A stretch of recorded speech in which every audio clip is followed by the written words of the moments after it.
მივესალმები სრულიად საქართველოს ქართველებს საქართველოსა და ემიგრაციაში. საქართველოს ეროვნული დაუმორჩილებლობის მთავარი კომიტეტის სახელით მინდა საზოგადოებას გაუწყოთ გუშინ საქართველოში შემდგარი საქართველოს რესპუბლიკის უზენაეს საბჭოს სესიის მიერ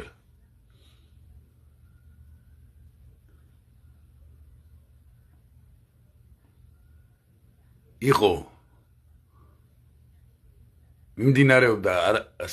საქართველოს რესპუბლიკის კონსტიტუციის დარღვევით არაერთი კონსტიტუციის 91 წლის არაერთი დარღვევა პირველი საქართველოს რესპუბლიკის უზენაეს საბჭოს სესიაზე არ იყო წარმოდგენილი საქართველოს რესპუბლიკის სიმბოლიკები, ეროვნული სახელმწიფოებრივი დროშა, გერბი და ჰიმნი, საქართველოს რესპუბლიკის უზენაეს საბჭოს მიერ საქართველოს რესპუბლიკის მთავრობის ხელმძღვანელად არჩეული იქნა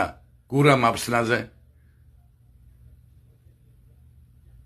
რომელმაც არაერთხელ დაარღვია პრეზიდენტ ზვიად გამსახურდიას ბრძანება და დაარღვია კონსტიტუცია 1991 წლის და შეურაცხმყოფელია გურამ აფსნაძე, რომელიც ხუნტის სამხედრო საბჭოს შევარდნაძეს ავაზაკი შევარდნაძეს სამართალ მემკვიდრე მიხეილ სააკაშვილის და ნაციონალური მოძრაობის მთავრობის ვიცე-პრემიერი იყო, რომელმაც მის ვიცე-პრემიერობის პერიოდში მოახდინა საქართველოს რესპუბლიკის კონსტიტუციური რესპუბლიკის არაკონსტიტუციურად გაუქმება მიხეილ სააკაშვილისა და ნაციონალური მოძრაობის მიერ. დღეს რაღაც სპექტაკლს გვიდგავენ და ვითომ და აღადგინეს და მხოლოდ აღადგინეს საქართველოს რესპუბლიკის მთავრობა და არა საქართველოს რესპუბლიკის კონსტიტუციური რესპუბლიკა თავისი სიმბოლოებით, დროშით, გერბით და გიმნით 1918